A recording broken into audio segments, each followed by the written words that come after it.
Sākuma pozīcija taisa ķermeni, paši esam taisni, un lieksimies gurnos atpakaļ, ar rokām sniegsimies līdz grīdei. Sākumā ar taisnu muguru, un pēc tam ieslīgsim ar muguru. Mēģināsim aizsniegt grīdu. Ceļoties, sasprindzam kājas, iztaisnojam muguru.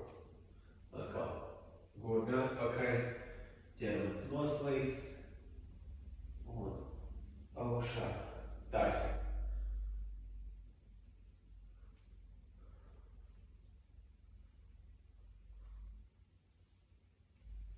Pasteidzamies, cik ir tālu iespējams, 1 sekundi paturam gala pozīcijā un atpakaļ.